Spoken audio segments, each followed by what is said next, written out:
Oh dear, Camilla. How unfortunate for you to expect your sister-in-law to pay for damages.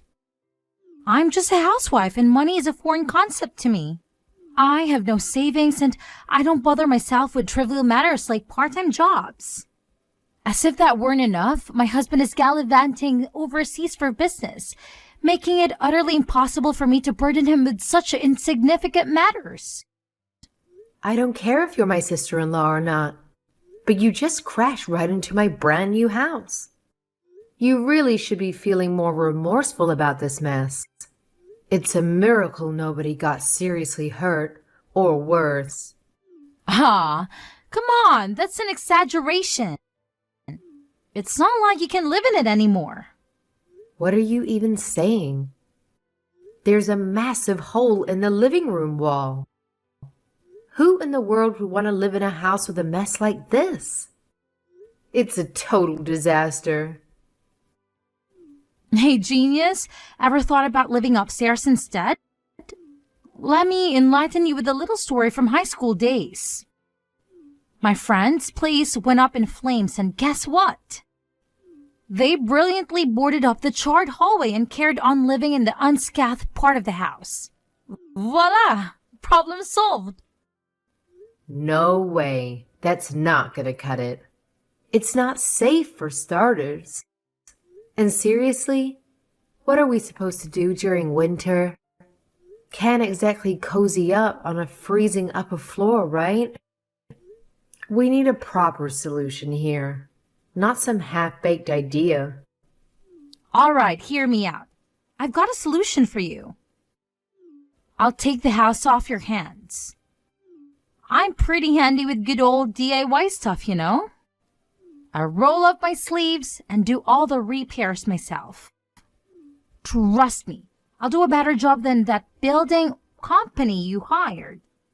Just you wait and see, and I'll have this place looking better than ever in no time.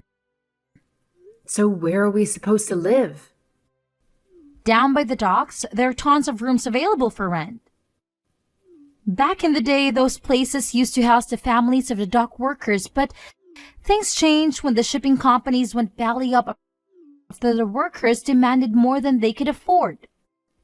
Anyway, the point is, there are some sweet deals to be found down there. Aren't you forgetting something? You are the one who caused all this when you drove your damn car through my living room. Look, I get it all right. I can't just magically come up with the money for repairs, and you're not keen on the living upstairs idea. Times have been tough since my company went bankrupt, and I've been scraping by as a housewife. Even if I wanted to, I couldn't pay for a thing right now. But let's be real here. Whose bright idea was it to skip on insurance? Seriously, what were you thinking? Anyone could lose control of their wheels and crash into your precious house. Without insurance, you'd be in deep trouble. It's a tough pill to swallow, but we gotta face the consequences of our choices, you know? I think you've learned a valuable lesson here. If you had just gotten some third-party insurance, we wouldn't be in this mess right now. Don't you dare try to pin the blame on me. I can already see it coming. You'll say it's my fault for building a house right where you lost control, won't you? Give me a break. Good. Point that. You have to pay for the damages. It's only fair. Oh, please. $200K? Do I look like I have stacks of cash lying around for your convenience? You must be out of your mind. You think that's even remotely possible. Did that policeman explain it to you? You can't squeeze blood from a stone, genius. Just like I've been telling you, I'm just a humble housewife. There's absolutely no way I can scrape together $200,000. Hey, have you considered asking your husband or your parents to lend you the money? We cannot have a massive hole in the front of our house. It's not just about the cold and safety concerns. It looks downright hideous too. There's gotta be some way for you to make things right and find a solution. My husband does have some cash, But let me tell you, he's the epitome of stinginess. The guy even swipes toilet paper from the bus station, if you can't believe it. He's a total tightwad, and it's frustrating as heck. As for my parents, things aren't exactly rosy there either. My dad had to take early retirement at 55, and he pretty much drank away most of the payout he got. It's a mess, and I can't really turn to them for help. They might just disown me if I even bring it up. So yeah, it's a tough spot all around. Can you not make this about you? You wrecked my house, and you need to make it right. Don't go giving me a sob story about your family. It doesn't concern me. I just need to fix my house. I told you I don't have any money, and yet you're still harassing me and telling me to find a way. That sounds like a threat to me. How is that a threat? Find a way to suddenly give you $200,000? You sound like a mafia. Am I going to wake up with a horse head in my bed? A concrete ball gown, perhaps? A concrete ball gown? Look, Camilla, I didn't crash my car into your house because I wanted to, you know? It wasn't part of a master plan. Step 1, take out the front wall. Step 2, not pay for it. Your kid suddenly ran out into the road and I swerved to miss him. That's why I crashed into your house. Count yourself lucky. Would you rather have a smashed front room or a smashed dead kid? Why haven't you said anything about this until now? Were you just waiting to see how far your other excuses would stretch? If I did that, then your boy would be made out of to be villain. I wanted to save him all that. He had a bad enough experience by nearly being hit by the car. Your car. Yes, my car. Poor boy was scared out of his twits. I kept quiet about it, but you started threatening me and left me no choice.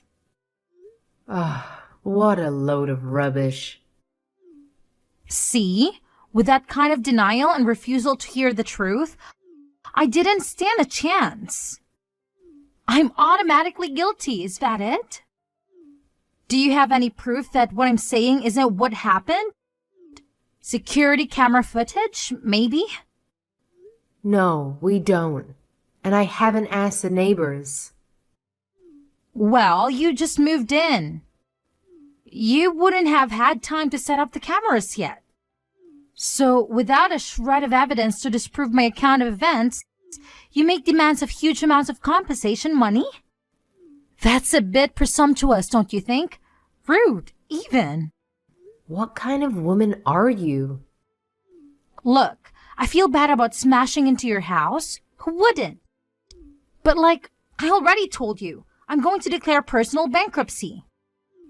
I don't have a penny to my name. Are you getting off on this? Having a little power trip? Does it make you feel big demanding huge amounts of money from someone you know that doesn't have a cent to her name? No amount of verbal diarrhea is going to get you out of this. I'll get my money one way or another. Did you have to say that? Come on, I'm under enough stress as it is. I don't have a car. Can you imagine how inconvenient that is? Unbelievable. Hi, I'm just following up on what I've overheard. Did my wife crash her car into your house? Yes, she did. She also said she declared personal bankruptcy recently, and there was no way she could pay for the repairs. I've just had that exact conversation with her. She claims that she has no money and that asking you or her parents for even a loan is out of the question. So we have a massive hole in the middle of our house and no means of repairing it before winter comes. I'm so sorry for what happened. I'm relieved to see you are taking this seriously. I was expecting the same brush-off attitude I got from your wife. Perhaps we can solve this problem with level-headedness. If this is all true, then I have no sympathy for my wife. It certainly is true. She drove her car right into our house. You can come and have a look if you need confirmation. Shall I send you some photos? She's claiming that my son ran out onto the road suddenly, and she swerved to avoid him. But I don't believe her story for a second. Why do you doubt her story? Because when she crashed into our house, I called the police, of course. Nobody was hurt, thank God, so they interviewed her and us. There was never any mention of my child in her statement. Surely then was the time to say it. She only mentioned it much later on, when I started trying to get some money out of her. I think she panicked and thought of it trying to absolve herself of blame. I see. Well, yeah. If she only thought to mention it after giving her statement to the police, then it does lack credibility. Well, don't you worry. I'll make sure you get the $200,000. I have to warn you, that's only a rough estimate. The actual cost could be a lot more. Right. When you have an official quote, please send it to me. I'll pay it in full. But the matter of your child needs to be looked into. If there is a chance that what my wife is saying is the truth, then we need to take that into consideration too. Oh, yes. I guess you want to make sure of the actual events. Of course. I still can't believe she'd do such a thing. It hasn't sunk in yet. She's pretty volatile at the best of times. But I owe it to her to see if she's actually telling the truth. She is my wife, after all. I understand. I'll get back to you when I've spoken to the police again. Right. Thank you. I'm heading home. I should be back stateside the day after tomorrow. If I can get a flight at such short notice. Let's continue this then. Can you just leave work like that? This takes priority. Yes, of course. I really appreciate it. Have a safe flight. Hey, how long were you planning on ringing my doorbell? If you ring and no one comes to the door, that should tell you no one is home. It's common sense. Anyway, I've disconnected it. I know you're in there, so just open the door. You'll regret not talking to me. There you go, threatening me again. Who's out there with you? Some of your Sicilian friends? I'll regret opening the door. I've already told you I'm insolvent. I can't even pay for my car to be fixed. I forbid you to declare bankruptcy. What's this sudden change of attitude? Who is this? This is your husband, William. What? Where are you? I thought you weren't coming back for another few months. I heard about what happened and dropped everything. You've really gone and done it this time. What the hell were you thinking? Did you think you'd get away with it? Hang on a second. That's not what happened at all. I've explained everything that happened to Camilla and she started threatening me. What are you talking about? You drove your car into her house. She's trying to discuss the matter with you and you're trying to wriggle out paying for the damages you caused by claiming bankruptcy. Like I told Camilla, I'm not the only one to blame here. Her son came out of nowhere. I had no choice but to take evasive action. If I hadn't done that, we'd be having a much more serious conversation. I've heard all about that too. It seems you only remember this as an afterthought. Why on earth would you not tell it to the police? I told Camilla this. If I had just told the truth, her son would have appeared to be the cause of it all. I imagined the poor little guy shouldering the blame of having caused a car to destroy his house. I thought about the burden of shame he would have felt the rest of his life. I was looking out for him. I was thinking of his future. How many more lies are you going to keep adding to your story? It would be best if you just came clean and face up to what you've done. No way, I'm not paying a nickel. I'm not the one who caused this. I did nothing wrong. If you still demand that I pay, I will declare bankruptcy. $200,000 is a huge amount of cash. I can't possibly pay that. I'm a victim. Her son is a real cause of this. All I did was try and save his life, and this is the things I get? Thank you, Brooklyn, for saving my son's life. Now, give me all your money. Now, my own husband has taken the other side. I'm betrayed. Oh, how horrible it is to be cast aside by the one you love most. There is security camera footage from the house across the road. However, Oh? And? there doesn't seem to be any sign of the child you said you swerved to missing hitting. It would appear that you swerved for some unknown reason and accelerated into Camila's house. That is what the video footage shows. Would you care to explain that? How about telling the truth this time? There is a video footage then? Yep, from the house across the street. They had recently installed the latest kind, so it is shown clearly. Camila received a copy yesterday. The police, of course, also have a copy. I've seen it too. I watched it over and over, trying to see if I could detect even the smallest hint of a child in the picture. However, you try and frame it. You are 100% to blame. And the driver is shown clearly? Yes, it is you without a doubt. You might have gotten lucky with one of those old grainy black and white cameras people used to use. But this was broad daylight and the video is 4K quality. I could even see the top of your snake tattoo that comes up the side of your neck. And the final nail in the coffin, you are taking a swig from a can of beer. There is no way out of this. It's a DUI at the least. Probably willful damage too. Not a lawyer in the country would touch it. By trying to hide it and blame it on a child, you've made it exponentially worse.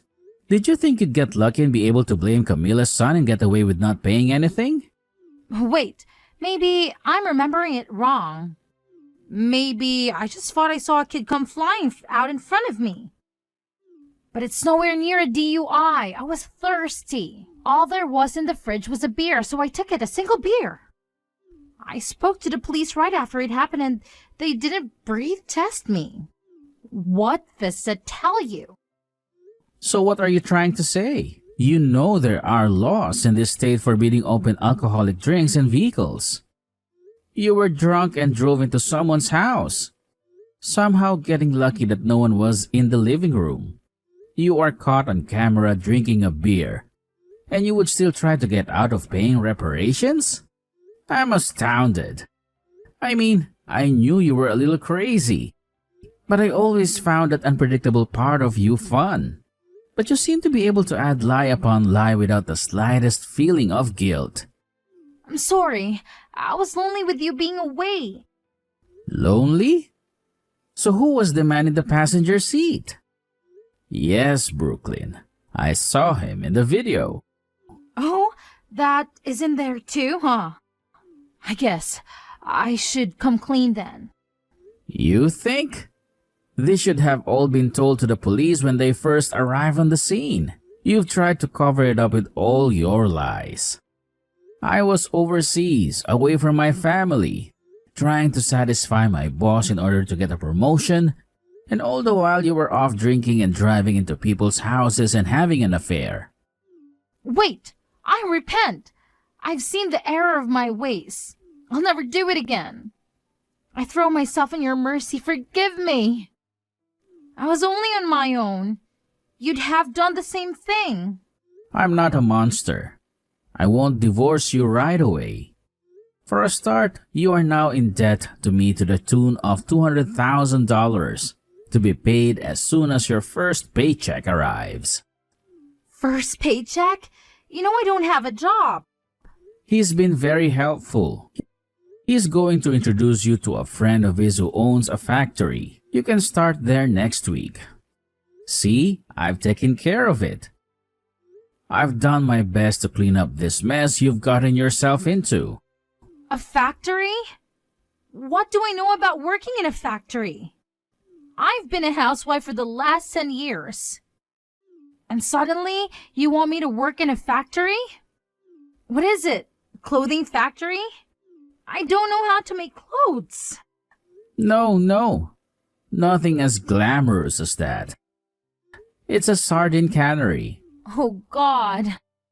And you're not to quit until the loan is paid in full.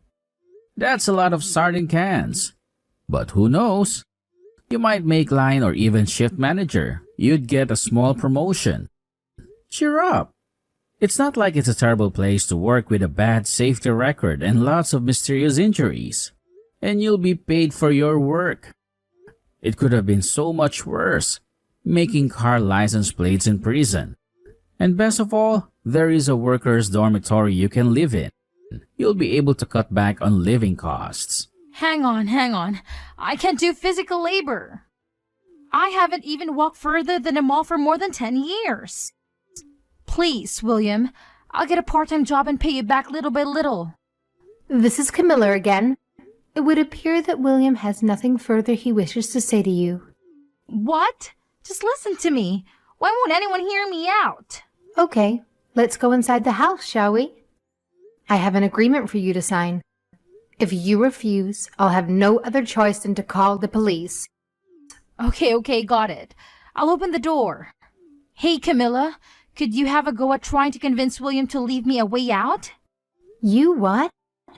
There's absolutely no way I can work in a factory or live in a dormitory until I've paid back $200,000. It sounds like a prison sentence. I won't be able to see my kids. He's taken this all too far. Too far? So you think you'd be better off in an orange jumpsuit in prison? Shall I call the police and see what they make of the new evidence that has come to light? I can easily win in court and probably get a lot more than $200K. I have all the evidence I need. The judge won't take long to make a decision, I bet. No, You aren't in any position to make demands. Don't worry, you should be able to pay off the debt in about 15 years? Give or take a year or two. And maybe time off for good behavior? What? Just kidding. But I hope you enjoyed the fish factory. You will probably have all the sardines you can eat. Very healthy sardines. 15 years? Of canning fish? I feel sick. Afterwards, William took Brooklyn back to her hometown and got her settled into the dormitory with the factory workers at the sardine factory. Brooklyn's father tagged along to introduce her to the owner. Turns out, the job involves some serious backbreaking work, loading heavy boxes onto trucks. The work conditions are cramped, and it's a real challenge to communicate with the other workers who come from different countries. Once you get the hang of it and pick up the pace isn't too shabby. But for someone like Brooklyn who's never done physical labor before, it's a whole new level of grueling. I reckon she'll eventually get used to it, but it will take a few more months. On the bright side, she's finally owning up to what she did and taking responsibility. Now she's laser focused on paying back the money as fast as possible. And you know what? The best part of it all, William came through with the money we needed, and our house has a living room wall back in place. Just to be safe, I've made sure to get the house insured against any future mishaps like this. I even invested in a sturdy fence that can at least slow down any rogue car. Dealing with such a selfish liar like Brooklyn was a nightmare, but I've definitely learned a lot from the experience. Things are pretty much back to normal for my family and I, but I can't say the same for Brooklyn. She's got plenty of time to reflect on her actions. Well, about 15 years, give or take.